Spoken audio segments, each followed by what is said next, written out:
Hello everyone, welcome to Panchajanya IAS Hindu newspaper analysis.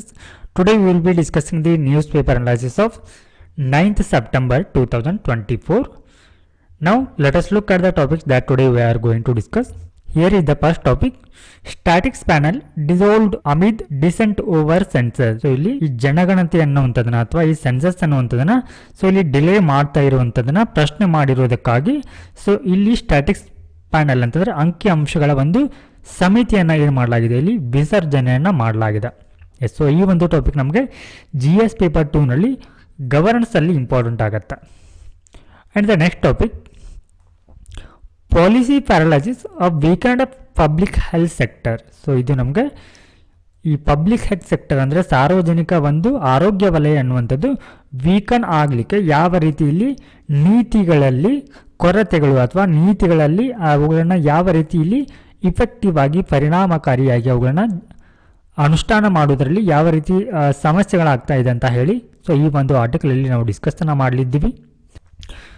So ಈ ಒಂದು topic GS paper 2ನಲ್ಲಿ ಹೆಲ್ತ್ನಲ್ಲಿ important ಆಗುತ್ತೆ.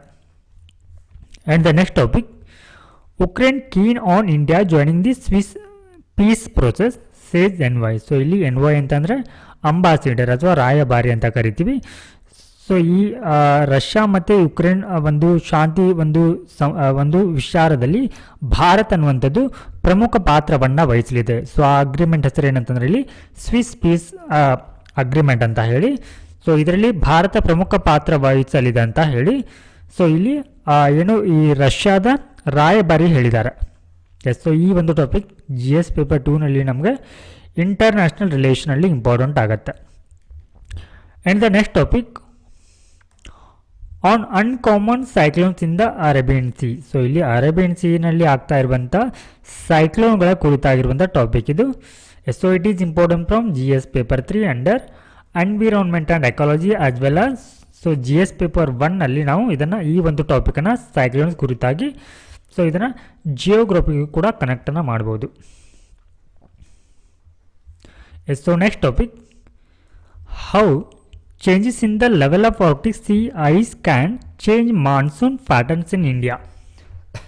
ಅಂದರೆ ಆರ್ಟಿಕ್ ಸೀನ ಐಸ್ನಲ್ಲಿ ಸಿ ಐಸ್ನಲ್ಲಿ ಆಗ್ತಾ ಇರುವಂಥ ಬದಲಾವಣೆಗಳು ಯಾವ ರೀತಿ ಭಾರತದ ಒಂದು ಮಾನ್ಸೂನ್ ಮೇಲೆ ಯಾವ ರೀತಿ ಪರಿಣಾಮವನ್ನು ಬೀರಲಿದೆ ಅಂತ ಸೊ ಈ ಒಂದು ಆರ್ಟಿಕಲಲ್ಲಿ ನಾವು ಡಿಸ್ಕಸ್ಸನ್ನು ಮಾಡಲಿದ್ದೀವಿ.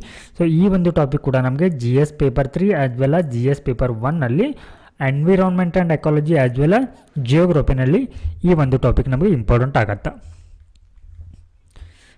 Next topic, India's military diplomacy in top gear with back to back exercise. So ಇಲ್ಲಿ ಭಾರತದ ತನ್ನ ಮಿಲಿಟರಿ ವ್ಯಾಯಾಮಗಳನ್ನ ಅಥವಾ ಮಿಲಿಟರಿ ಎಕ್ಸಸೈಸನ್ನ ಏನು ಮಾಡ್ತಾ ಇದೆ ಅಂತಂದರೆ ಸೊ ಇಲ್ಲಿ ವೇಗವಾಗಿ ಮಾಡ್ತಾ ಇದೆ. ಸೊ ಈ ಒಂದು ಟಾಪಿಕ್ ನಮಗೆ ಇಂಟರ್ನ್ಯಾಷನಲ್ ರಿಲೇಷನ್ನಲ್ಲಿ ಅಂದರೆ ಈ GS ಪೇಪರ್ನಲ್ಲಿ ಬರುವಂಥ ಇಂಟರ್ನ್ಯಾಷನಲ್ ರಿಲೇಷನಲ್ಲಿ ಇಂಪಾರ್ಟೆಂಟ್ ಆಗುತ್ತೆ. ಸೊ ಎಕ್ಸಾಮ್ ಪರ್ಸ್ಪೆಕ್ಟಿವ್ನಲ್ಲಿ ನಮಗೆ ಈ ಮಿಲಿಟರಿ ಎಕ್ಸಸೈಸ್ ಬಗ್ಗೆನೂ ಕೂಡ ಕೇಳಿರ್ತಾರೆ. So next topic, sexual orientation gender questions part of Australia census. So ಇಲ್ಲಿ ಆಸ್ಟ್ರೇಲಿಯಾ ತನ್ನ ದೇಶದ ಒಂದು ಜನಗಣತಿಯನ್ನು ಮಾಡಲಿದೆ. ಸೊ ಅದರಲ್ಲಿ ಈ ಸೆಕ್ಸುವಲ್ ಓರಿಯಂಟೇಷನ್ ಮತ್ತು ಜೆಂಡರ್ ರಿಲೇಟೆಡ್ ಆಗಿರುವಂಥ ಕ್ವಶನ್ಗಳನ್ನ ಆ ಒಂದು ಸೆನ್ಸಸ್ನಲ್ಲಿ ಕನ್ಸಿಡರನ್ನು ಮಾಡಲಾಗಿದೆ. ಸೊ ಈ ಒಂದು ಟಾಪಿಕ್ ನಮಗೆ ಪ್ರಿಲಿಮ್ಸ್ ಪರ್ಸ್ಪೆಕ್ಟಿವ್ನಲ್ಲಿ ಇಂಪಾರ್ಟೆಂಟ್ ಆಗುತ್ತೆ. And the last topic, on international literacy day Pak PM declares education emergency. So ಇಲ್ಲಿ ಅಂತಾರಾಷ್ಟ್ರೀಯ ಒಂದು ಸಾಕ್ಷರತಾ ದಿನದಂದು ಪಾಕ್ನ ಪ್ರಧಾನಿ ಏನು ಮಾಡಿದ್ದಾರೆ, ಇಲ್ಲಿ ಶೈಕ್ಷಣಿಕ ತುರ್ತು ಪರಿಸ್ಥಿತಿಯನ್ನು ಘೋಷಣೆಯನ್ನು ಮಾಡಿದ್ದಾರೆ. ಸೊ ಇದು ಕೂಡ ನಮಗೆ ಪ್ರಿಲಿಮ್ಸ್ ಪರ್ಸ್ಪೆಕ್ಟಿವ್ನಲ್ಲಿ ಇಂಪಾರ್ಟೆಂಟ್ ಆಗುತ್ತೆ. ಹಾಗೆ ಕೊನೆಯದಾಗಿ ಪ್ರೀವಿಯಸ್ ಇಯರ್ನಲ್ಲಿ ಪಾಲಿಟಿ ಮೇಲೆ ಕೇಳಲಾಗಿರುವಂಥ ಪ್ರಿಲಿಮ್ಸ್ ರಿಲೇಟೆಡ್ ಆಗಿರುವಂಥ ಒಂದು ಕ್ವಶನ್ನ ಡಿಸ್ಕಷನ್ನ ಮಾಡಲಿದ್ದೀವಿ. So before getting into the discussion, now let us see the key answer for the yesterday's question. So ಏನಂತಂದರೆ ಕ್ವಶನ್ ಇದು, the constitution of India classify the minister into 4 ranks. Yes, so ಇಲ್ಲಿ ಏನು ಹೇಳ್ತಾ ಇದ್ದಾರೆ ಅಂತಂದರೆ ಈ ಒಂದು statement. So ಇಲ್ಲಿ ನಮಗೆ ಫಸ್ಟ್ ಇಲ್ಲಿ ಅಬ್ಸರ್ವ್ ಮಾಡಬೇಕು ಅಂತಂದರೆ which of the statements given above is are correct ಅಂತ ಕೇಳಿದ್ದಾರೆ. ಸೊ ಇಲ್ಲಿ ಕರೆಕ್ಟ್ ಆಗಿರುವಂಥ ಸ್ಟೇಟ್ಮೆಂಟನ್ನು ಚೂಸ್ ಮಾಡ್ಕೊಳ್ಬೇಕು. Yes, the constitution of India classify the minister. So ಇಲ್ಲಿ ಸಂವಿಧಾನ ಏನು ಮಾಡುತ್ತೆ ಅಂತಂದರೆ ಈ ಮಿನಿಸ್ಟರ್ಗಳನ್ನ ಕ್ಲಾಸಿಫೈ ಮಾಡುತ್ತೆ ಅಂತ. ಓಕೆ, ಸೊ ಇದರಲ್ಲಿ 4 ರೀತಿಯಲ್ಲಿ ವರ್ಗೀಕರಣವನ್ನು ಮಾಡುತ್ತೆ ಅಂತ ಕೊಟ್ಟಿದ್ದಾರೆ. ಸೊ ಮೊದಲನೇದಾಗಿ ಇಲ್ಲಿ cabinet minister, second one minister of state with independent charge, and third one minister of state, and the last one deputy minister ಅಂತ ಸಂವಿಧಾನವೇ ಏನು ಮಾಡುತ್ತೆ, ಕ್ಲಾಸಿಫೈ ಮಾಡುತ್ತೆ ಅಂತ ಹೇಳಿದ್ದಾರೆ. ಆದರೆ ಸಂವಿಧಾನದಲ್ಲಿ ಈ ರೀತಿಯ ಒಂದು ಯಾವುದೇ ವರ್ಗೀಕರಣವನ್ನು ಸಂವಿಧಾನ ಮಾಡೋದಿಲ್ಲ. ಯಾಕಂತಂದರೆ ಆರ್ಟಿಕಲ್ 75 ಪ್ರಕಾರ ಏನು ಹೇಳುತ್ತೆ ಅಂತಂದರೆ, ಸೊ ಇಲ್ಲಿ ಕೌನ್ಸಿಲ್ ಆಫ್ ಮಿನಿಸ್ಟರ್ ಇರಬೇಕಂತ ಹೇಳುತ್ತೆ. ಹಾಗೆ ಸೊ ಇದರ ಹೆಡ್ಡು ಪ್ರೈಮ್ ಮಿನಿಸ್ಟರ್ ಆಗಿರಬೇಕು. ಹಾಗೆ ಸೊ ಇಲ್ಲಿ ಪ್ರೆಸಿಡೆಂಟ್ ಅವರು ತಮ್ಮ ಕಾರ್ಯನಿರ್ವಹಣೆಯನ್ನು ಮಾಡುವಂಥ ಸಂದರ್ಭದಲ್ಲಿ ಸೊ ಪ್ರೆಸಿಡೆಂಟ್ ಅವರು ಈ council of minister headed by the prime minister ಅವರ ಏಡ್ ಆ್ಯಂಡ್ ಅಡ್ವೈಸ್ ಪ್ರಕಾರ ಏನು ಮಾಡಬೇಕಾಗತ್ತೆ, ಇಲ್ಲಿ ಕರ್ತವ್ಯವನ್ನು ನಿರ್ವಹಣೆ ಮಾಡಬೇಕಂತ ಮಾತ್ರವೇ ಹೇಳುತ್ತೆ. ಸೊ ಇಲ್ಲಿ ಯಾವುದೇ ರೀತಿಯ ಒಂದು ವರ್ಗೀಕರಣದ ಕುರಿತು ಸಂವಿಧಾನ ಮೆನ್ಷನ್ ಮಾಡಿಲ್ಲ. ಸೊ ಹೀಗಾಗಿ ಈ ಸ್ಟೇಟ್ಮೆಂಟ್ ರಾಂಗ್ ಆಗುತ್ತೆ.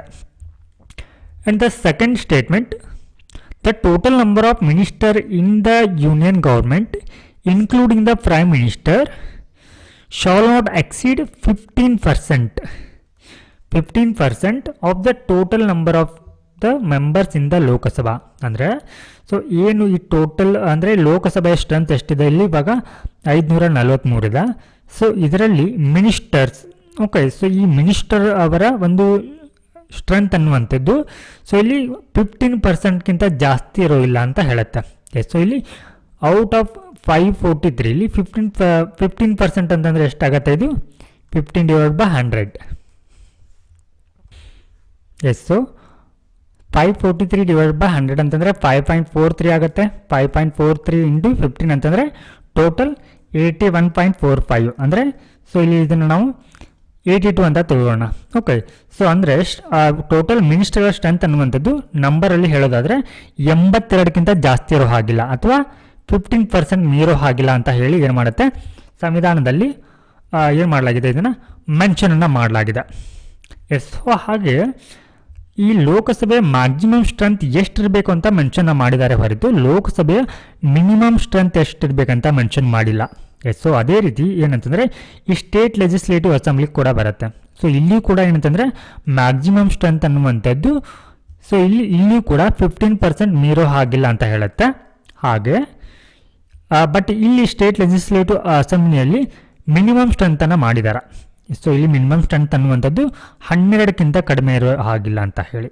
ಸೊ ಇದು ಇಂಪಾರ್ಟೆಂಟ್ ಪಾಯಿಂಟ್ ಇದು. ಎಸ್, ಸೊ ಇಲ್ಲಿ ಯಾವುದು ಕರೆಕ್ಟ್ ಇದೆ ಅಂತ ಕೇಳಿದ್ದಾರೆ. ಸೊ ಇಲ್ಲಿ 1 ಸ್ಟೇಟ್ಮೆಂಟ್ ರಾಂಗ್ ಆಗುತ್ತೆ, eliminate easily.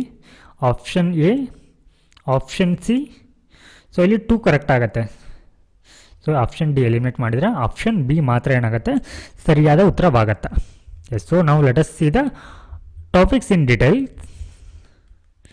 Statics panel dissolved amid dissent over census. So ಏನಂತಂದರೆ ಸೊ ಇಲ್ಲಿ 2021ರಲ್ಲಿ ನಡೆಯಬೇಕಾಗಿರುವಂಥ ಸೆನ್ಸಸ್.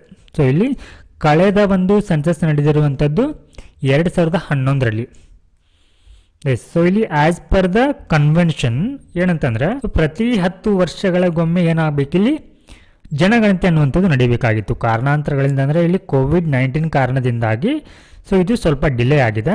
ಸೊ ಈ ಡಿಲೇ ಆಗ್ತಾ ಇರುವಂಥ ಪ್ರೊಸೆಸ್ಸನ್ನು ಸೊ ಇಲ್ಲಿ ಸ್ಟ್ಯಾಟಿಸ್ಟಿಕ್ಸ್ ಪ್ಯಾನೆಲ್ ಅಂದರೆ ಈ ಅಂಕಿಅಂಶಗಳ ಸಮಿತಿ ಅನ್ನುವಂಥದ್ದು ಅದನ್ನು ಕ್ವಶನ್ ಮಾಡಿದೆ ಅಥವಾ ಅದಕ್ಕೆ ಡಿಸೆಂಟ್ ಮಾಡಿದೆ. ಅಂದರೆ ಅದನ್ನು ಏನು ಮಾಡಿದೆ ಅಂತಂದರೆ ಈ ರೀತಿಯ ವಿಳಂಬವನ್ನು ಅದು ಏನು ಮಾಡಿದೆ, ಇಲ್ಲಿ ಟೀಕೆಯನ್ನು ಮಾಡಿದೆ. ಹೀಗಾಗಿ ಈ ಅಂಕಿಅಂಶ ಸಮಿತಿಯನ್ನು ಇಲ್ಲಿ ಡಿಸಾಲ್ವ್ ಮಾಡಲಾಗಿದೆ. ಎಸ್, ಸೊ ಇಲ್ಲಿ the union minister of statics and programme implementation has quietly dissolved. So ಇವರನ್ನು ಯಾರು ಡಿಸಾಲ್ವ್ ಮಾಡಿದ್ದಾರೆ ಅಂತಂದರೆ ಇಲ್ಲಿ statics and programme implementation. So ಈ ಒಂದು ಮಿನಿಸ್ಟ್ರಿ ಏನು ಮಾಡಿದೆ, ಈ 14 ಮೆಂಬರ್ ಸ್ಟ್ಯಾಂಡಿಂಗ್ ಕಮಿಟಿ ಆನ್ ಸ್ಟ್ಯಾಟಿಕ್ಸನ್ನು ಸೊ ಇಲ್ಲಿ ಏನು ಮಾಡಿದೆ, ಡಿಸಾಲ್ವ್ ಮಾಡಿದೆ.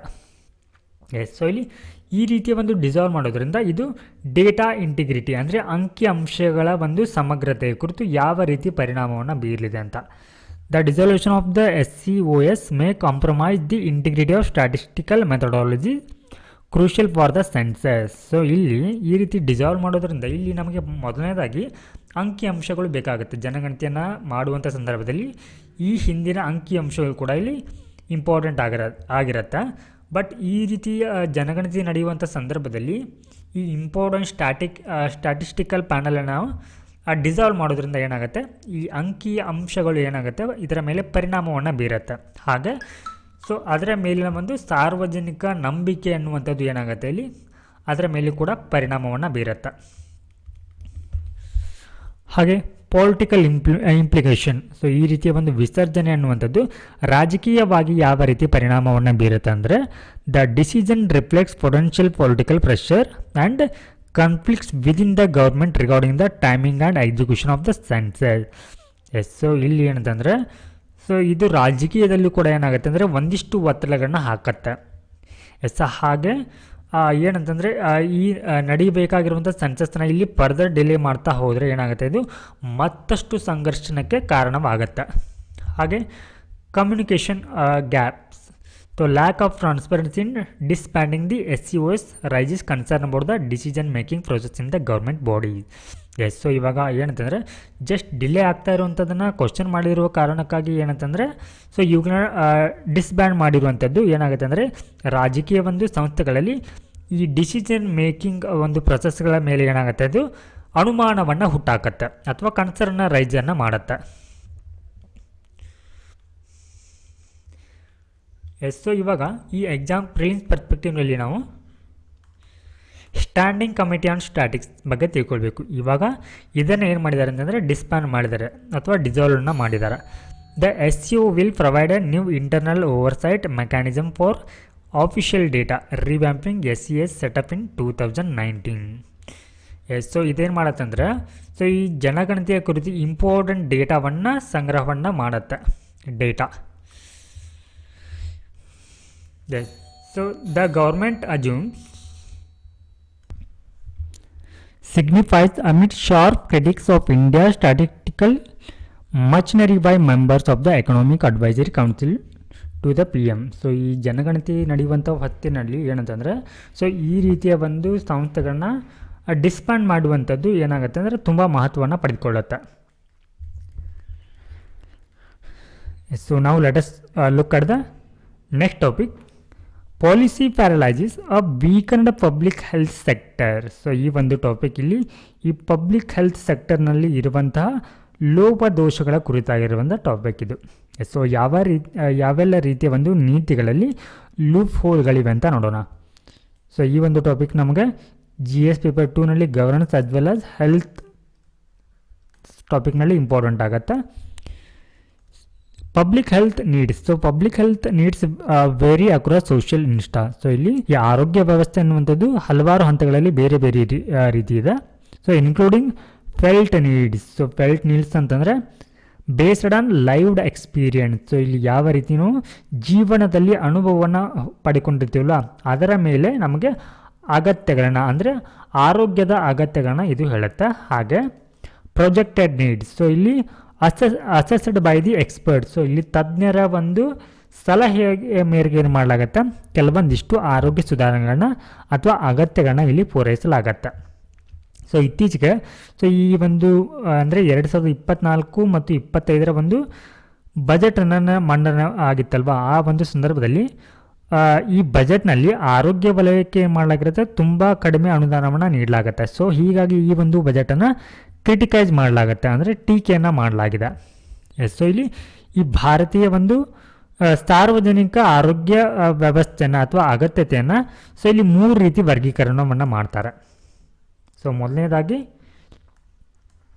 Disease of ಪವರ್ಟಿ affecting the poor. So ಇಲ್ಲಿ ಇದು ಹೆಚ್ಚಾಗಿ ಈ ರೀತಿಯ ಒಂದು ಕಾಯಿಲೆಗಳು ಏನಾಗುತ್ತೆ ಬಡವರ ಮೇಲೆ ಏನಾಗುತ್ತೆ ಅಂದರೆ ಈ ಒಂದು ಕಾಯಿಲೆಗಳು ಹೆಚ್ಚಾಗಿ ಪರಿಣಾಮವನ್ನು ಬೀರುತ್ತೆ. ಸೊ ಅವುಗಳಲ್ಲಿ ಟ್ಯೂಬರ್ಕ್ಯುಲೋಸಿಸ್, ಮಲೇರಿಯಾ ಮತ್ತು ಅಂಡರ್ ನ್ಯೂಟ್ರಿಷನ್ ಅನ್ನುವಂಥದ್ದು.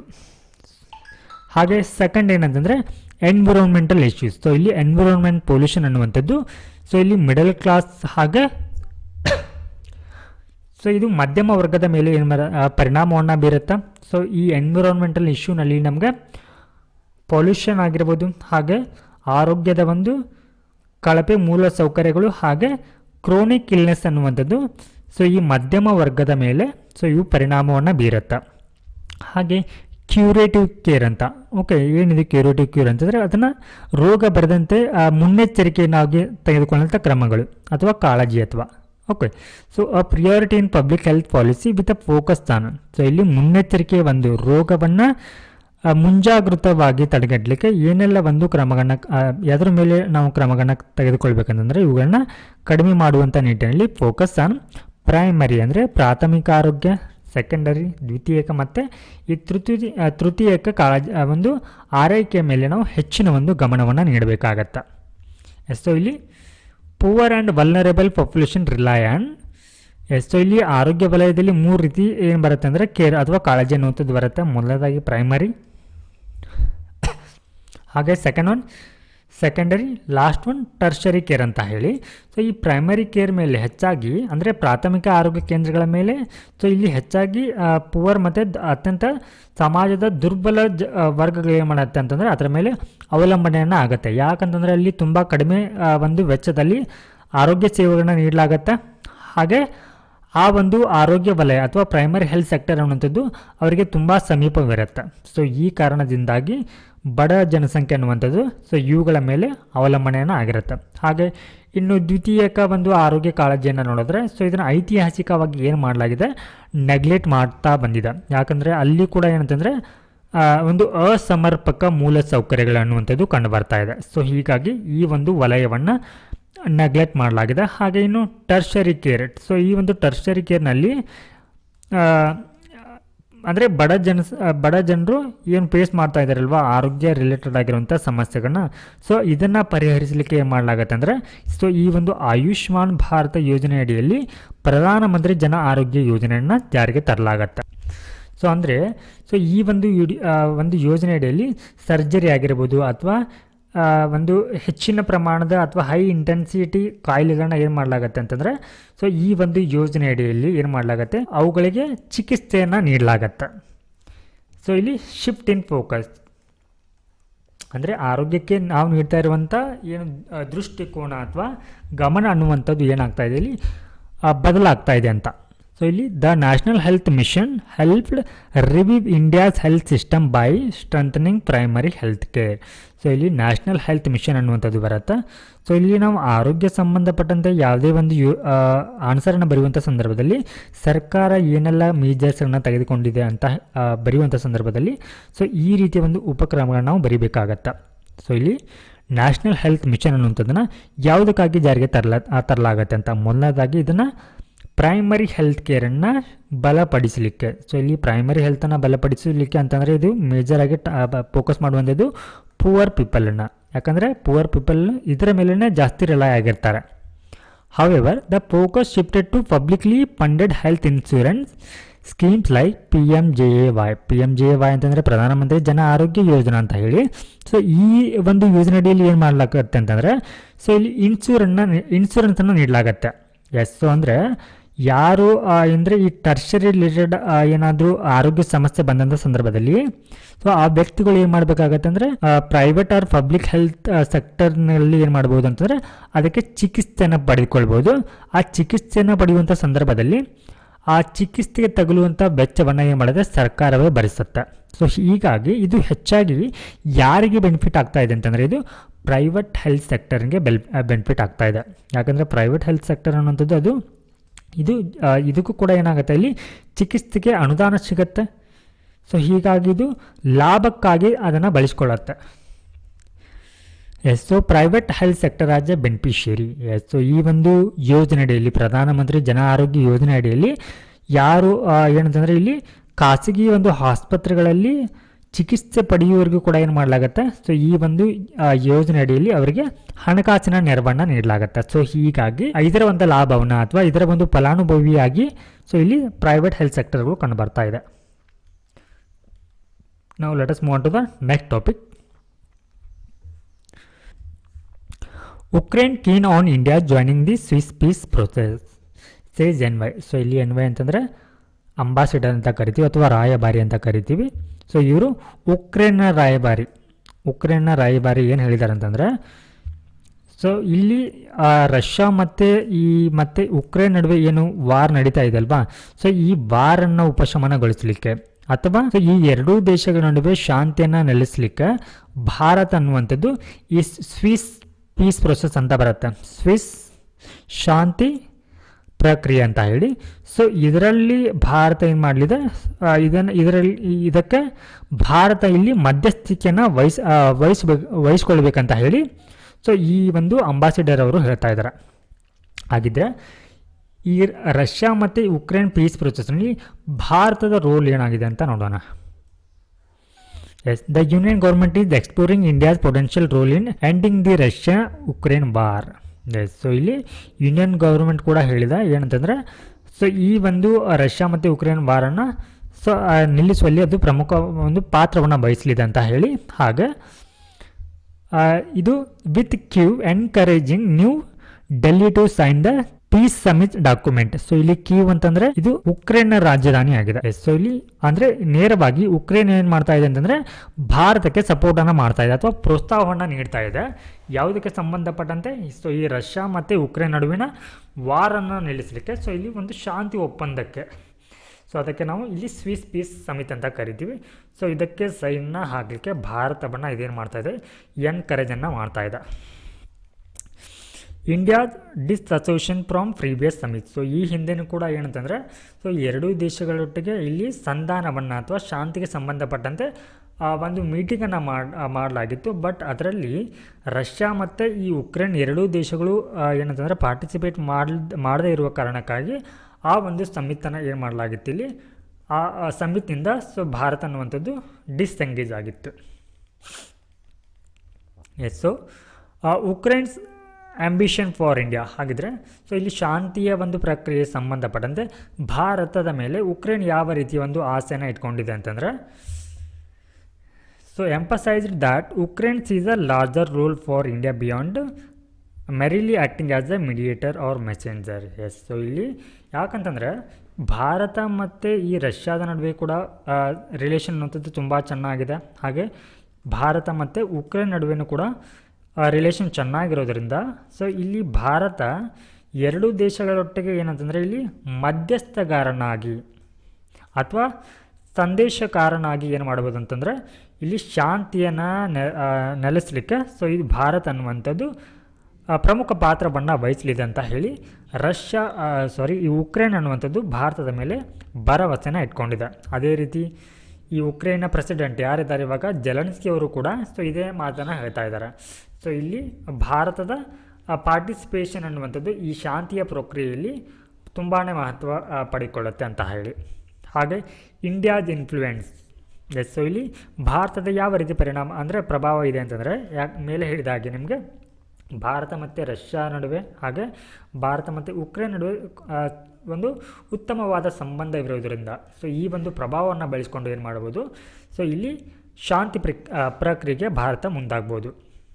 ಹಾಗೆ ಡಿಪ್ಲೊಮ್ಯಾಟಿಕ್ ವಿಸಿಟ್ಸ್. ಸೊ ಅಂದರೆ ಈ ಒಂದು ಪ್ರಕ್ರಿಯೆಯಲ್ಲಿ ಅಂದರೆ ಶಾಂತಿ ಒಂದು ಪ್ರಕ್ರಿಯೆಯಲ್ಲಿ ಯಾವೆಲ್ಲ ರೀತಿಯ ಒಂದು ಬೆಳವಣಿಗೆಗಳನ್ನ ಮಾಡ್ತಾ ಇದೆ ಅಂತಂದರೆ ಇಲ್ಲಿ ರಾಜತಾಂತ್ರಿಕ ಬೆಳವಣಿಗೆಗಳು ಅಥವಾ ಭೇಟಿಗಳು ಅಂತ ಕರಿತೀವಿ. ಸೊ ಇಲ್ಲಿ ಎಕ್ಸ್ಟರ್ನಲ್ ಅಫೇರ್ಸ್ ಮಿನಿಸ್ಟರ್ ಅಂದರೆ ವಿದೇಶಾಂಗ ಒಂದು ಮಿನಿಸ್ಟರ್ ಏನಂತಂದರೆ ಇಲ್ಲಿ ಸಚಿವರು ಆದಂಥ S Jaishankar is engaged in diplomatic talks with the West Asian countries and heads of the organization. So ಇಲ್ಲಿ ರಷ್ಯಾ ಮತ್ತು ಉಕ್ರೇನ್ ನಡುವಿನ ಸಂಘರ್ಷದ ಕುರಿತು ಭಾರತದ ವಿದೇಶಾಂಗ ಸಚಿವರು ಏನು ಮಾಡ್ತಾ ಇದ್ದಾರೆ ಅಂತಂದರೆ ಹಲವಾರು ಬೆಸ್ಟ್ ಏಷ್ಯನ್ ಕಂಟ್ರಿಗಳ ಜೊತೆಗೆ ಹಾಗೆ ವಿಶ್ವಸಂಸ್ಥೆಯ ಆರ್ಗನೈಜೇಷನ್ ಅಧ್ಯಕ್ಷರ ಜೊತೆಗೆ ಏನು ಮಾಡ್ತಾ ಇದ್ದಾರೆ, ಇಲ್ಲಿ ಮಾತುಕತೆಯನ್ನು ಮಾಡ್ತಾ ಇದ್ದಾರೆ. ಹಾಗೆ ಭಾರತದ ಒಂದು ರಾಷ್ಟ್ರೀಯ ಭದ್ರತಾ ಸಲಹೆಗಾರರಾದಂಥ ಅಜಿತ್ ದೋವಲ್ ಅವರು ಕೂಡ ಏನು ಮಾಡ್ತಾ ಇದ್ದಾರೆ, ಇಲ್ಲಿ ಬ್ರಿಕ್ಸ್ ಮೀಟಿಂಗ್ನ ಅಟೆಂಡ್ ಮಾಡ್ತಾ ಇದ್ದಾರೆ. ರಷ್ಯಾದಲ್ಲಿ ನಡೀತಾ ಇರುವಂಥ ಬ್ರಿಕ್ಸ್ ಮೀಟಿಂಗ್. ಹಾಗೆ engage with various counter parts. So ಹಲವಾರು ಒಂದು ಸಂಸ್ಥೆಗಳ ಅಂದರೆ ಪಾಲುದಾರರಿಗೆ ಸೊ ಈ ಒಂದು ಶಾಂತಿಯ ಒಂದು ಅಥವಾ ಸಂಧಾನದ ಮಾತುಕತೆ ಕುರಿತಾಗಿ ಅಲ್ಲಿ ಡಿಸ್ಕಸ್ಸನ್ನು ಕೂಡ ಮಾಡ್ತಾ ಇದ್ದಾರೆ. Global south ಮಿಡಿಯೇಷನ್. ಸೊ ಇಲ್ಲಿ ಮಿಡಿಯೇಷನ್ ಅಥವಾ ಮಧ್ಯಸ್ಥಿಕೆತೆಯನ್ನು ಯಾರು ವಹಿಸ್ಕೊಳ್ಳಲಿದ್ದಾರೆ, ಇಲ್ಲಿ ಇವಾಗ Bharat ವಹಿಸ್ಕೊಳ್ಳಲಿದೆ.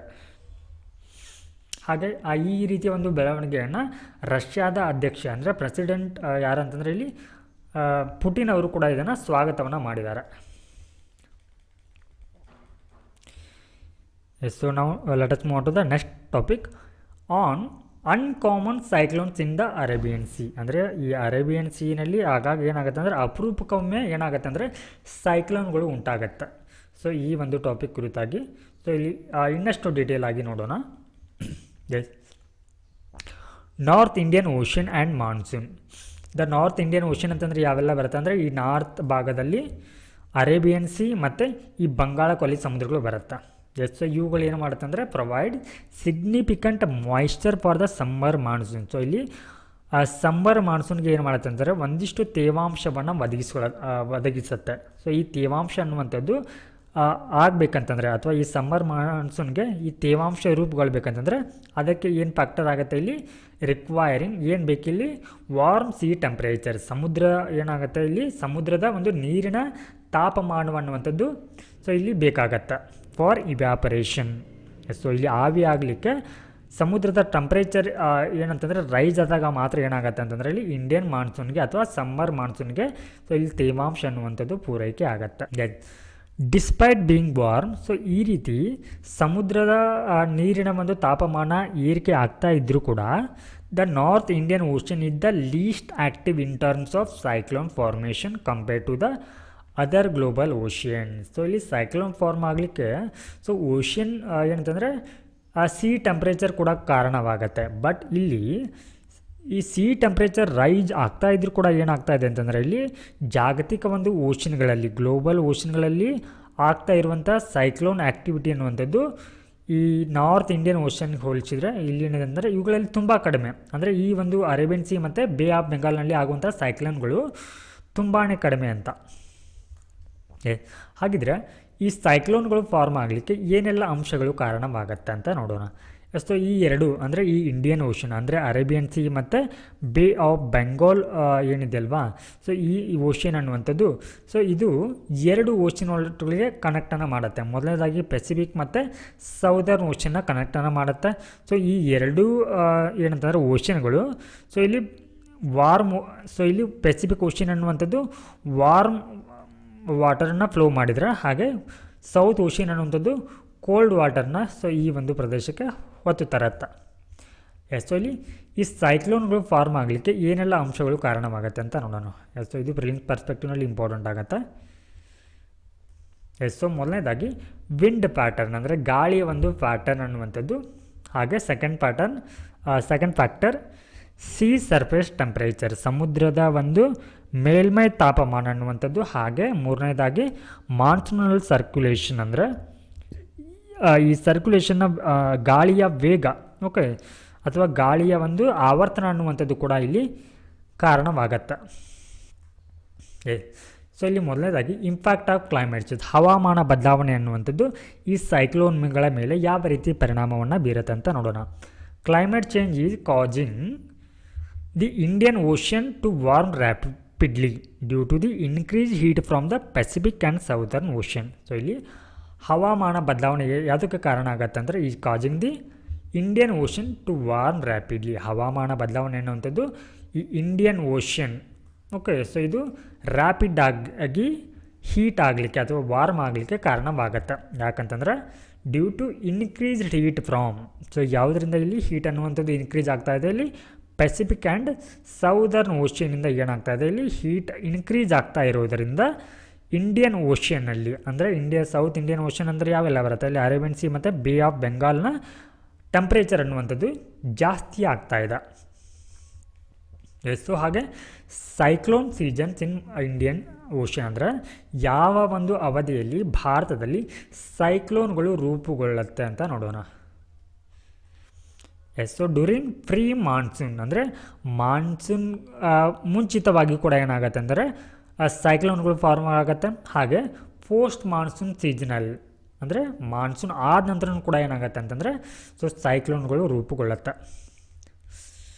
The Bay of Bengal sees more cyclones compare to the Arabian sea. So this is the important point.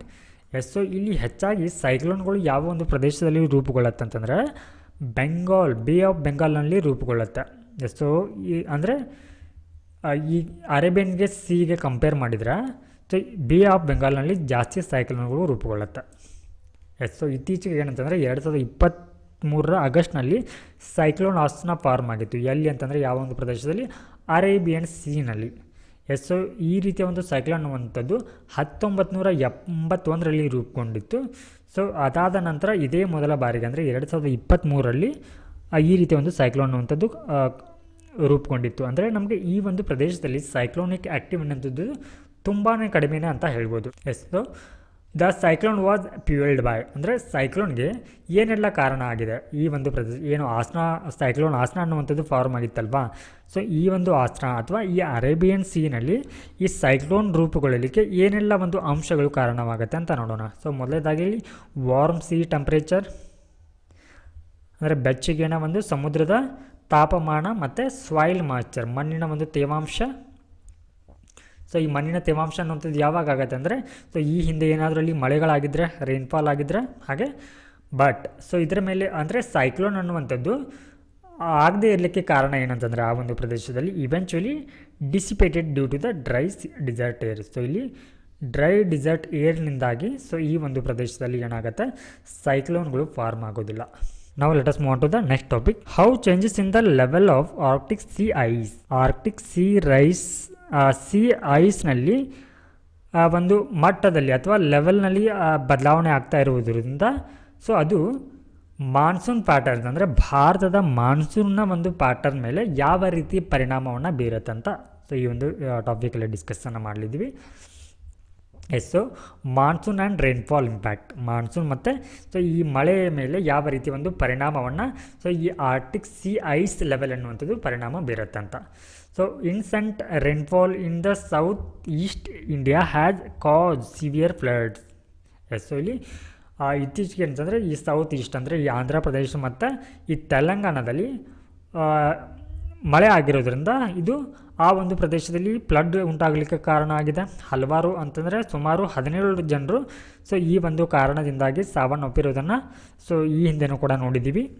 So unpredictable and erratic monsoon rainfall influence by the climate change. So ಈ ರೀತಿಯ ಒಂದು monsoon rainfall ಅನ್ನುವಂಥದ್ದು ಅಥವಾ unpredictable, ಅದನ್ನು ಊಹೆಯನ್ನು ಮಾಡಲಿಕ್ಕೆ ಆಗದೇ ಇರುವಂಥ ಮಳೆ ಆಗಲಿಕ್ಕೆ ಕಾರಣ ಏನಂತಂದರೆ ಮೊದಲನೇದಾಗಿ ಇಲ್ಲಿ ಹವಾಮಾನ ಬದಲಾವಣೆ. ಯಾಕೆ ಈ ರೀತಿಯ ಒಂದು ಮಳೆ ಆಗ್ತಾಯಿದೆ ಅಂತಂದರೆ ಮೊದಲನೇ ರೀಸನ್ ಏನಂತಂದರೆ climate change is now causing both. So ಈ ಹವಾಮಾನ ಬದಲಾವಣೆ ಅನ್ನುವಂಥದ್ದು 2 ರೀತಿ ಕಾರಣವಾಗುತ್ತೆ. ಏನಂತಂದರೆ ಒಂದು ಕಡೆ ಫ್ಲಡ್ ಉಂಟಾಗಲಿಕ್ಕೆ, ಹಾಗೆ ಒಂದು ಕಡೆ ಮರುಭೂಮಿಯನ್ನು ಅಥವಾ ಈ ಡ್ರಾಟ್ ಅಂದರೆ ಬರಗಾಲವನ್ನು ಕೂಡ ಉಂಟು ಮಾಡ್ತಾ ಇದೆ. ಸೊ ಇವಾಗ ಈ ಆರ್ಟಿಕ್ ಸಿ ಐಸ್ ಇದರ ಪರಿಣಾಮ ಏನಾಗುತ್ತೆ ಅಂತ ನೋಡೋಣ. ಇದು ಭಾರತದ ಒಂದು ಮಾನ್ಸೂನ್ ಮೇಲೆ ಯಾವ ರೀತಿ ಒಂದು ಪರಿಣಾಮವನ್ನು ಬೀರುತ್ತೆ ಅಂತ ನೋಡೋಣ. A study by India NCPOR and South Korea's polar research institute shows. So ಈ ಒಂದು ಅಧ್ಯಯನದಿಂದ ತಿಳಿದು ಬಂದಿರುವಂಥ ಅಂಶ ಏನಂತಂದರೆ seasonal changes in sea ice influence. So ಇಲ್ಲಿ ಈ ಒಂದು ಸೀಸನಲ್ ಆಗಿ ಅಥವಾ ಋತುಮಾನಕ್ಕನುಗುಣವಾಗಿ ಈ ಆರ್ಟಿಕ್ ಸಿ ಐಸ್ನಲ್ಲಿ ಆಗ್ತಾ ಇರುವಂಥ ಬದಲಾವಣೆಗಳು ಭಾರತೀಯ ಒಂದು ಮಾನ್ಸೂನ್ ಮೇಲೆ ಅದು ಪರಿಣಾಮವನ್ನು ಅಥವಾ ಪ್ರಭಾವವನ್ನು ಬೀರುತ್ತೆ ಅಂತ ಹೇಳಿ ಸೊ ಈ 2 ಮೇಲಿನ ಒಂದು ಅಧ್ಯಯನಗಳಿಂದ ತಿಳಿದು ಬಂದಿರುವಂಥ ಅಂಶ ಇದು. ಸೊ ಹೀಗಾಗಿ ಈ ಆರ್ಟಿಕ್ ಸಿ ಐಸ್ ಅನ್ನುವಂಥದ್ದು ಕೂಡ ಭಾರತದ ಒಂದು ಮಾನ್ಸೂನ್ ಮೇಲೆ ಪರಿಣಾಮ ಬೀರುತ್ತೆ ಅಂತ ಗೊತ್ತಿರಬೇಕು. ಹಾಗೆ ಡಿಕ್ಲೈನಿಂಗ್ ಆರ್ಟಿಕ್ ಸಿ. ಸೊ ಈ ಆರ್ಟಿಕ್ ಸೀನ ಐಸ್ನಲ್ಲಿ ಈ ಒಂದು ಪ್ರಮಾಣದಲ್ಲಿ ಇಳಿಕೆ ಆಗ್ತಾ ಇದ್ದರೆ ಅದು ಯಾವ ರೀತಿ ಪರಿಣಾಮವನ್ನು ಬೀರುತ್ತೆ. ಸೊ ಈ ಇಳಿಕೆ ಆಗ್ತಾ ಇದೆ ಅಂತಂದರೆ ಅದಕ್ಕೆ ಕಾರಣ ಏನಂತಂದರೆ ಅದು ಕೂಡ ಹವಾಮಾನ ಬದಲಾವಣೆಯ ಕಾರಣದಿಂದಾಗಿಯೇ ಏನಾಗ್ತಾ ಇದೆ ಅಂತಂದರೆ ಈ ಆರ್ಟಿಕ್ ಸಿ ಐಸ್ನ ಪ್ರಮಾಣ ಅನ್ನುವಂಥದ್ದು ಕಡಿಮೆ ಆಗ್ತಾ ಇದೆ. ಸೊ ಇದರಿಂದ ಏನಂತಂದರೆ ಅಪೆಕ್ಸ್ ಅಟ್ಮಾಸ್ಫಿರಿಕ್ ಸರ್ಕ್ಯುಲೇಷನ್. ಸೊ ಇಲ್ಲಿ ಹವಾಮಾನ ಒಂದು ಆವರ್ತನದ ಮೇಲೆ, ಸರ್ಕ್ಯುಲೇಷನ್ ಮೇಲೆ, ಅಂದರೆ ಸೊ ಇಲ್ಲಿ ಡ್ರೈ ವಿಂಡ್ ಆಗಿರ್ಬೋದು ಅಥವಾ ಸೊ ಈ ಮಾಯ್ಶ್ಚರ್ ವಿಂಡ್ ಆಗಿರ್ಬೋದು, ಸೊ ಇವುಗಳ ಒಂದು ಸರ್ಕ್ಯುಲೇಷನ್ ಮೇಲೆ ಪರಿಣಾಮವನ್ನು ಬೀರ್ತಾ ಇದೆ. ಸೊ ಈ which can delay the monsoon. So ಈ ರೀತಿ ಅಂದರೆ ಈ ಆರ್ಟಿಕ್ ಸಿ ಐಸ್ನ ಒಂದು ಡಿಕ್ಲೈನ್ ಆಗ್ತಾ ಇರೋದ್ರಿಂದ ಏನಾಗುತ್ತೆ, ಭಾರತದ ಒಂದು ಮಾನ್ಸೂನ್ ಅನ್ನುವಂಥದ್ದು ತುಂಬ ವಿಳಂಬ ಆಗುತ್ತೆ.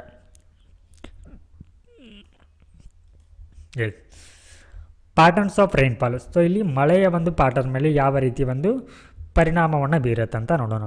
So less Arctic sea ice. So ಇಲ್ಲಿ ಆರ್ಟಿಕ್ ಸಿ ಐಸ್ನ ಪ್ರಮಾಣ ಕಡಿಮೆ ಇರೋದ್ರಿಂದ ಏನು ಪರಿಣಾಮ ಆಗುತ್ತೆ ಅಂತಂದರೆ can lead to reduced rainfall. So ಇಲ್ಲಿ ಕಡಿಮೆ ಮಳೆ ಆಗುತ್ತೆ. ಸೊ ಅಲ್ಲಿ ಈ ಐಸ್ ಪ್ರಮಾಣ ಕಡಿಮೆ ಆದರೆ ಭಾರತದಲ್ಲಿ ಏನಾಗುತ್ತೆ, ಭಾರತದ ಯಾವ ಭಾಗದಲ್ಲಿ ಅಂತಂದರೆ western and peninsular India. So ಈ ಒಂದು ಭಾಗದಲ್ಲಿ ಮಳೆ ಅನ್ನುವಂಥದ್ದು ಕಡಿಮೆ ಆಗುತ್ತೆ. ಆದರೆ ಭಾರತದ ಮಧ್ಯ ಭಾಗ ಮತ್ತು ಈ ನಾರ್ದರ್ನ್ ಇಂಡಿಯಾದಲ್ಲಿ ಅಂದರೆ ದಕ್ಷಿಣ ಭಾಗದಲ್ಲಿ ಏನಾಗುತ್ತೆ ಇಲ್ಲಿ ಉತ್ತರ ಭಾರತದಲ್ಲಿ ಸೊ ಇಲ್ಲಿ ಹೆಚ್ಚಿನ ಒಂದು ಮಳೆ ಆಗುತ್ತೆ. ಸೊ ಇದು 7 ರೀತಿ ಇಂಪ್ಯಾಕ್ಟನ್ನು ಬೀರುತ್ತೆ. So next low sea ice levels in Barents and Kara sea region. So ಈ ಒಂದು ಆರ್ಕ್ಟಿಕ್ ಪ್ರದೇಶದಲ್ಲಿ ಬರುವಂಥ ಸೊ ಈ ಬ್ಯಾರೆಂಟ್ಸ್ ಆ್ಯಂಡ್ ಕಾರಾ ಸಿ ರೀಜನ್ನ ಸಿ ಐಸ್ ಲೆವೆಲ್ ಅನ್ನುವಂಥದ್ದು ಕಡಿಮೆ ಆದಾಗ ಸೊ ಇಲ್ಲಿ ಏನಾಗುತ್ತೆ, ಡಿಲೇ ದಿ ಮಾನ್ಸೂನ್. ಸೊ ಇಲ್ಲಿ ಭಾರತಕ್ಕೆ ಮಾನ್ಸೂನ್ ಅನ್ನುವಂಥದ್ದು ಮತ್ತಷ್ಟು ವಿಳಂಬವಾಗುತ್ತೆ and create unpredictable rain pattern. So ಇದನ್ನು ಊಹೆಯನ್ನು ಮಾಡಲಿಕ್ಕೆ ಆಗೋದಿಲ್ಲ, ಯಾವಾಗ ಬೇಕಾದರೂ ಕೂಡ ಸೊ ಮಳೆ ಆಗ್ಬೋದು. So next year atmospheric system and Rossby waves ಅಂತ ಬರುತ್ತೆ. ಸೊ ಇಲ್ಲಿ ರೋಸ್ಬಿ ವೇವ್ಸ್ ಬಗ್ಗೆ ತಿಳ್ಕೋಣ. So increased in Arctic sea ice trigger cyclonic circulation. So ಇಲ್ಲೇನಾಗುತ್ತೆ, ಸೊ ಈ ಐಸ್ ಪ್ರಮಾಣದ ಅಂದರೆ ಈ ಸಮುದ್ರದ ಐಸ್ ಪ್ರಮಾಣ ಅನ್ನುವಂಥದ್ದು ಇನ್ಕ್ರೀಸ್ ಆಗೋದ್ರಿಂದ ಇದೇನಾಗುತ್ತೆ, ಸೈಕ್ಲೋನಿಕ್ ಸರ್ಕ್ಯುಲೇಷನ್ ಮೇಲೆ ಅಂದರೆ ಸೊ ಈ ಚಂಡಮಾರುತಗಳ ಒಂದು ಸರ್ಕ್ಯುಲೇಷನ್ ಮೇಲೆ ಪರಿಣಾಮವನ್ನು ಬೀರುತ್ತೆ. ಸೊ ಹೀಗಾಗಿ ಇದೇನಾಗುತ್ತೆ, ಸ್ಟ್ರೆಂಥನಿಂಗ್ ರೋಸ್ಬಿ ವೇವ್ ಅಥವಾ ಇವುಗಳಿಗೆ ನಾವು ಎ ಸ್ಟ್ರೀಮ್ ಅಂತ ಕೂಡ ಕರಿತೀವಿ. ಸೊ ಇವುಗಳಿಗೆ ಏನಾಗುತ್ತೆ, ಈ ಒಂದು ವೇವ್ಸ್ ಅಥವಾ ಅಲೆಗಳು ಬಲಗೊಳ್ಳುತ್ತೆ. ಸೊ ಈ ಬಲಗೊಳ್ಳೋದ್ರಿಂದ ಏನಾಗುತ್ತೆ, leading to changes in weather pattern. So ಇಲ್ಲಿ ಒಂದು ವಾತಾವರಣದ ಪ್ಯಾಟರ್ನ್ ಕೂಡ ಏನಾಗುತ್ತೆ, ಇಲ್ಲಿ ಬದಲಾವಣೆ ಆಗುತ್ತೆ. ಸೊ ಹೀಗಾಗಿ ಭಾರತದ ಮೇಲೆ ಹೆಚ್ಚಿನ ಒಂದು ಮಳೆ ಆಗುತ್ತೆ. ಸೊ ಇದು ಕೂಡ ಇಲ್ಲಿ ಪ್ರಿಲಿಮ್ಸ್ ಪರ್ಸ್ಪೆಕ್ಟಿವ್ನಲ್ಲಿ ನಮಗೆ ತುಂಬಾ ಇಂಪಾರ್ಟೆಂಟ್ ಆಗುತ್ತೆ. ಕೆಲವೊಂದು ಬಾರಿ ಏನಾಗಿರುತ್ತೆ, ಈ ಸ್ಟ್ಯಾಟಿಕ್ಸ್ ಪೋರ್ಷನಲ್ಲಿ ಇವುಗಳ ಬಗ್ಗೆ ನಾವು ಸ್ಟಡಿಯನ್ನೇ ಮಾಡಿರೋದಿಲ್ಲ. ಈ ರೋಸ್ಬಿ ವೇವ್ಸ್ ಆಗಿರ್ಬೋದು ಅಥವಾ ಈ ಆರ್ಕ್ಟಿಕ್ ಸಿ ಐಸ್ ಒಂದು ಆಗ್ತಾ ಇರುವಂಥ ಬದಲಾವಣೆಗಳು ಯಾವ ರೀತಿ ಅದು ಭಾರತದ ಮಾನ್ಸೂನ್ ಮೇಲೆ ಪರಿಣಾಮವನ್ನು ಬೀರುತ್ತೆ ಅಂತ ಹೇಳಿ.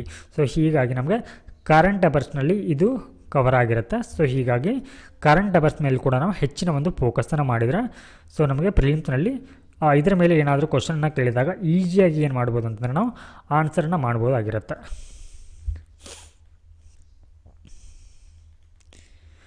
ಸೊ ಇಲ್ಲಿ ಮಾನ್ಸೂನ್ ಮೇಲೆ ಹವಾಮಾನ ಬದಲಾವಣೆ ಅನ್ನುವಂಥದ್ದು ಯಾವ ರೀತಿ ಪ್ರಮುಖವಾದಂಥ ಪಾತ್ರವನ್ನು ಬೀರುತ್ತೆ ಅಂತ ನೋಡೋಣ. Climate change is escalating the reduction of Arctic sea ice. So ಇಲ್ಲಿ ಮೊದಲನೇ ಕಾರಣ ಏನಂತಂದರೆ ಈ ಆರ್ಕ್ಟಿಕ್ ಸಿ ಐಸ್ನ ಒಂದು ರಿಡಕ್ಷನ್ ಆಗಲಿಕ್ಕೆ ಅಥವಾ ಕಡಿಮೆ ಆಗಲಿಕ್ಕೆ ಮೇನ್ ಕಾರಣ ಇಲ್ಲಿ ಹವಾಮಾನ ಬದಲಾವಣೆ ಆಗಿದೆ. ಸೊ ಹೀಗಾಗಿ ಇದರ ಒಂದು ಬದಲಾವಣೆ ಅನ್ನುವಂಥದ್ದು ನೇರವಾಗಿ ಭಾರತದ ಮಾನ್ಸೂನ್ ಮೇಲೆ ಪರಿಣಾಮವನ್ನು ಬೀರುತ್ತೆ. ಸೊ ಹೀಗಾಗಿ ಮೇನ್ ಫ್ಯಾಕ್ಟರ್ ಇಲ್ಲಿ ಹವಾಮಾನ ಬದಲಾವಣೆ. Lower sea ice levels increase the frequency and severity of droughts in some region.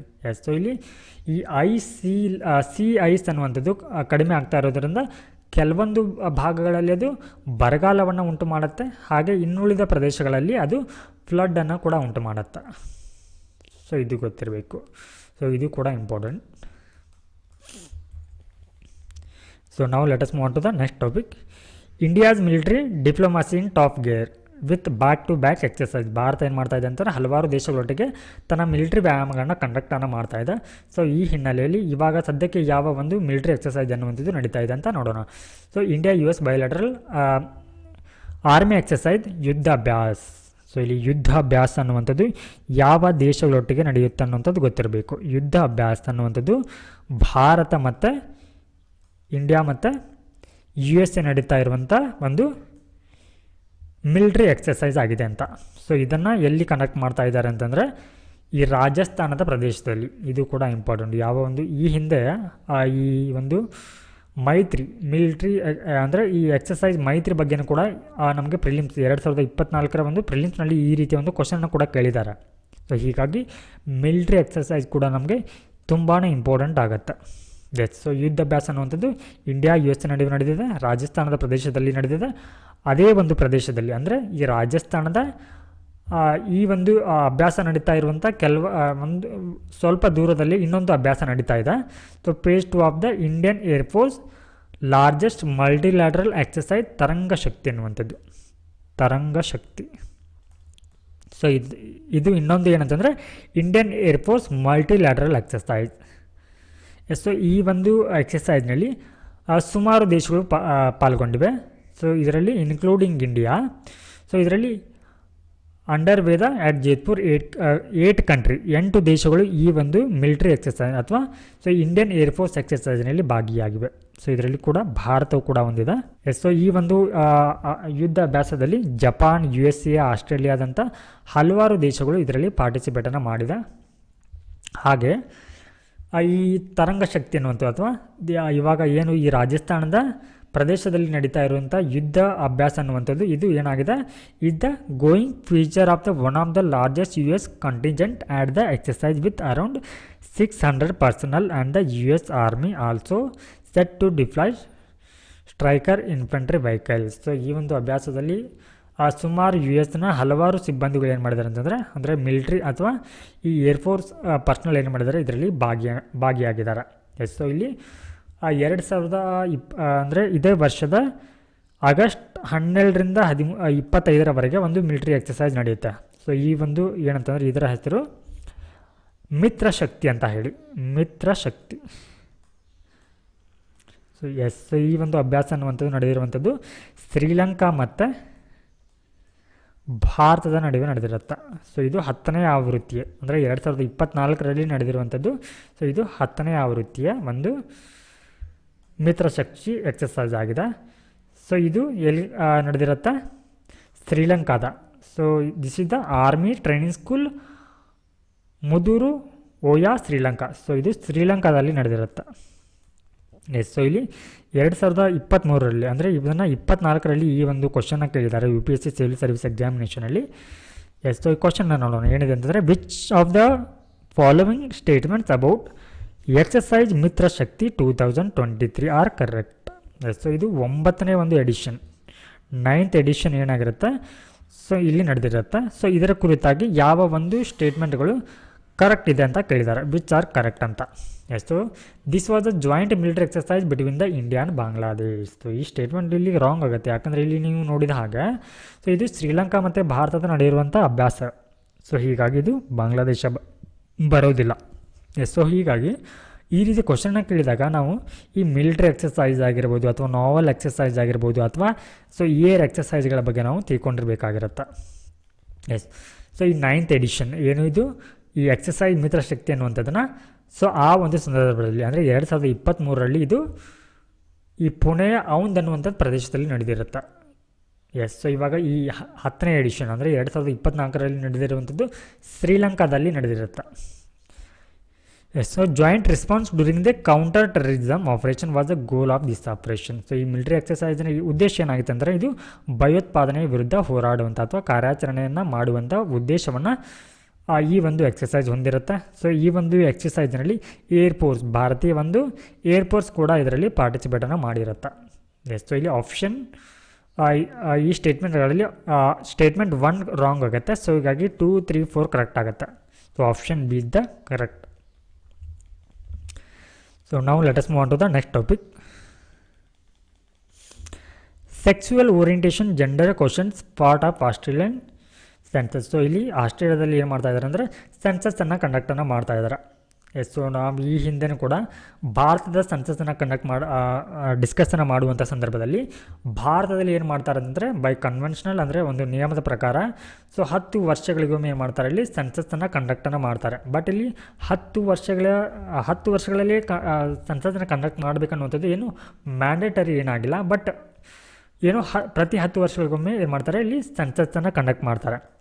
ಅದೇ ರೀತಿ ಈ ಆಸ್ಟ್ರೇಲಿಯಾದಲ್ಲೂ ಕೂಡ ಏನು ಮಾಡ್ತಾರೆ ಅಂತಂದರೆ ಪ್ರತಿ 5 ವರ್ಷಗಳಿಗೊಮ್ಮೆ ಏನು ಮಾಡುತ್ತೆ ಅಂದರೆ ಆಸ್ಟ್ರೇಲಿಯಾ ತನ್ನ ಸೆನ್ಸಸ್ಸನ್ನು ಕಂಡಕ್ಟ್ ಮಾಡುತ್ತೆ. ಸೊ ಈ ರೀತಿ ಇವಾಗ ಅಂದರೆ ಈ 2024ರಲ್ಲಿ ಇದು ಸೆನ್ಸಸ್ಸನ್ನು ಕಂಡಕ್ಟನ್ನು ಮಾಡಲಿದೆ. ಸೊ ಆ ಸೆನ್ಸಸ್ಸನ್ನು ಕಂಡಕ್ಟ್ ಮಾಡುವಂಥ ಸಂದರ್ಭದಲ್ಲಿ ಸೆನ್ಸಸ್ನ ಭಾಗವಾಗಿ ಹಲವಾರು ಕ್ವಶನ್ಸ್ಗಳನ್ನ ಇನ್ಕ್ಲೂಡ್ ಮಾಡಿಕೊಳ್ಳುತ್ತೆ. ಸೊ ಅದರಲ್ಲಿ ಕ್ವಶನ್ಸ್ ಆನ್ ಸೆಕ್ಸುವಲ್ ಓರಿಯಂಟೇಷನ್, ಲೈಂಗಿಕ ಒಂದು ದೃಷ್ಟಿಕೋನ ಮತ್ತು ಸೊ ಈ ಜೆಂಡರ್ ರಿಲೇಟೆಡ್ ಆಗಿರುವಂಥ ಕ್ವಶನನ್ನು ಇನ್ಕ್ಲೂಡ್ ಮಾಡಿಕೊಳ್ಳಲಾಗಿದೆ. ಸೊ ಯಾಕೆ ಇದನ್ನು ಇನ್ಕ್ಲೂಡ್ ಮಾಡ್ಕೊಂಡಿದ್ದಾರೆ ಅಂತಂದರೆ ಸೊ ಇಲ್ಲಿ LGBTQIO+ ಕಮ್ಯುನಿಟಿ ಅಂತ ಬರುತ್ತೆ. ಸೊ ಈ ಒಂದು ಕಮ್ಯುನಿಟಿಗಳನ್ನ ಕೂಡ ಸೊ ಈ ಜನಗಣತಿಯ ಭಾಗವಾಗಿ ಇನ್ಕ್ಲೂಡ್ ಮಾಡಿಕೊಳ್ಬೇಕನ್ನುವಂಥ ಕಾರಣಕ್ಕಾಗಿ ಸೊ ಇದನ್ನು ಏನು ಮಾಡಿದ್ದಾರೆ, ಸೇರಿಕೊಂಡಿದ್ದಾರೆ. The questions will be optional. So ಇದು ಅವರಿಗೆ ಏನಿರುತ್ತೆ ಅಂದರೆ ಐಚ್ಛಿಕವಾಗಿರುತ್ತೆ. ಇದನ್ನು ಕಂಪಲ್ಸರಿಯಾಗಿ ಅವರು ಮೆನ್ಷನ್ ಮಾಡಬೇಕು ಅಥವಾ ಈ ಒಂದು ಕ್ವಶನ್ಗೆ ಆನ್ಸರ್ ಮಾಡಬೇಕು ಅಂತ ಏನು ಮ್ಯಾಂಡೇಟರಿ ಆಗಿರೋದಿಲ್ಲ. ಹಾಗೆ asked of those over 16 years of age. So ಇದು 16 ವರ್ಷ ಮೇಲ್ಪಟ್ಟವರಿಗೆ ಮಾತ್ರ ಸೊ ಈ ಒಂದು ಕ್ವಶನ್ನ ಕೇಳಲಾಗತ್ತೆ.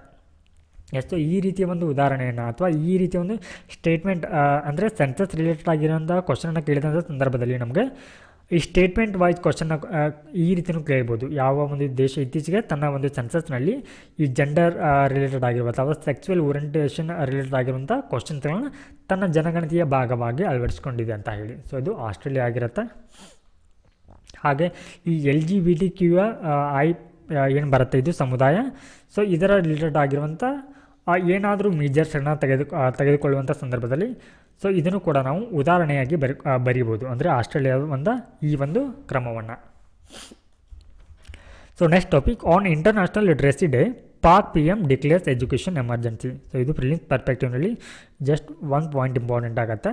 ಸೊ ಏನಂತಂದರೆ ಯಾವ ಒಂದು ದೇಶ ಇತ್ತೀಚೆಗೆ ಸೊ ಎಜುಕೇಷನಲ್ ಎಮರ್ಜೆನ್ಸಿನ ಡಿಕ್ಲೇರ್ ಮಾಡಿದೆ ಅಂತ ಅಂದಾಗ ಓಕೆ. ಸೊ ಪಾಕಿಸ್ತಾನ ಏನು ಮಾಡಿದೆ ಅಂತಂದರೆ ಯಾಕೆ ಈ ರೀತಿಯ ಒಂದು ಎಜುಕೇಷ್ನಲ್ ಏನಂತಂದರೆ ಎಮರ್ಜೆನ್ಸಿಯನ್ನು ಘೋಷಣೆಯನ್ನು ಮಾಡಿದೆ ಅಂತಂದರೆ ಪಾಕ್ನಲ್ಲಿ ಸುಮಾರು 26 ಮಿಲಿಯನ್ ಏನಂತಂದರೆ ಮಕ್ಕಳು ಸ್ಕೂಲ್ನಿಂದ ಹೊರಗಿದ್ದಾರೆ, ಅಂದರೆ ಅವರು ಶಾಲಾ ಶಿಕ್ಷಣದಿಂದ ವಂಚಿತರಾಗಿದ್ದಾರೆ. ಸೊ ಈ ಕಾರಣಕ್ಕಾಗಿ ಏನು ಮಾಡಿದೆ ಅಂತಂದರೆ ಪಾಕಿಸ್ತಾನ ಎಜುಕೇಷನ್ ಎಮರ್ಜೆನ್ಸಿಯನ್ನು ಡಿಕ್ಲೇರನ್ನು ಮಾಡಿದೆ. ಸೊ ಇಲ್ಲಿ ಕೊನೆಯದಾಗಿ ಈ ಪ್ರಿಲಿಮ್ಸ್ ರಿಲೇಟೆಡ್ ಆಗಿರುವಂಥ ಒಂದು ಕ್ವಶನ್ನ ನೋಡೋಣ. Which of the following are the exclusive power of Lok Sabha. So ಇಲ್ಲಿ ಎಕ್ಸ್ಕ್ಲೂಸಿವ್ ಪವರ್ ಆಫ್ ಅಂದರೆ ಲೋಕಸಭಾ ಅಂತಂದರೆ ಲೋಕಸಭೆಗೆ ಮಾತ್ರ ಇರುವಂಥ ವಿಶೇಷ ಅಧಿಕಾರ ಅಂತ ಕರಿತೀವಿ. ಹಾಗಿದ್ರೆ ಯಾವುದು ಇಲ್ಲಿ ಲೋಕಸಭೆಯ ವಿಶೇಷ ಅಧಿಕಾರ ಆಗಿದೆ ಅಂತ ನೋಡೋಣ. Yes, to ratify the declaration of emergency. So ಇಲ್ಲಿ ಅಂದರೆ ಈ ತುರ್ತು ಪರಿಸ್ಥಿತಿಯನ್ನು ಘೋಷಣೆಯನ್ನು ಮಾಡುವಂಥದ್ದು. ಹಾಗೆ to pass a motion of no confidence motion against the council of minister. So ಇಲ್ಲಿ ಕೌನ್ಸಿಲ್ ಆಫ್ ಮಿನಿಸ್ಟರ್ ವಿರುದ್ಧ ಸೊ ಇಲ್ಲಿ ಅವಿಶ್ವಾಸ ನಿರ್ಣಯವನ್ನು ಪಾಸ್ ಮಾಡುವಂಥ ಒಂದು ಅಧಿಕಾರ. ಹಾಗೆ to impeach the president of India, ಅಂದರೆ ಈ ಪ್ರೆಸಿಡೆಂಟ್ ಅವರನ್ನು ಪದಚ್ಯುತಿಗೊಳಿಸುವಂಥ ಅಧಿಕಾರ. ಸೊ ಇವುಗಳಲ್ಲಿ ಯಾವ ಒಂದು ಈ ಮೂರು ಒಂದು ಸ್ಟೇಟ್ಮೆಂಟ್ಗಳಲ್ಲಿ ಯಾವುದು ಈ ಲೋಕಸಭೆಯ ಎಕ್ಸ್ಕ್ಲೂಸಿವ್ ಪವರ್ ಆಗಿದೆ ಅಂತ ಸೊ ಕಮೆಂಟ್ನಲ್ಲಿ ತಿಳಿಸಿ. ಸೊ ಇದರ ಒಂದು ಉತ್ತರಗಳನ್ನ ನಾವು ನಾಳೆ ಕ್ಲಾಸ್ನಲ್ಲಿ ಚರ್ಚೆಯನ್ನು ಮಾಡೋಣ. ಹಾಗೆ ಸೊ ಈ ಒಂದು ಕ್ಲಾಸ್ನ ಅಥವಾ ಈ ಒಂದು ಏನು ಹಿಂದೂ ನ್ಯೂಸ್ ಪೇಪರ್ನ ಕಂಟಿನ್ಯೂ ಆಗಿ ಕನ್ನಡದಲ್ಲಿ ನಿಮಗೆ ಎಕ್ಸ್ಪ್ಲೇನ್ ಬರ್ತಾ ಇದ್ದೀವಿ. ಸೊ ಇದರ ಕುರಿತು ತಮ್ಮ ಅನಿಸಿಕೆ ಮತ್ತು ಅಭಿಪ್ರಾಯಗಳನ್ನ ನೀವು ಕಮೆಂಟ್ನಲ್ಲಿ ತಿಳಿಸಿ. ಹಾಗೆ ಮುಂದಿನ ವಿಡಿಯೋದಲ್ಲಿ ಮತ್ತೆ ಸಿಗೋಣ. ನಮಸ್ಕಾರ.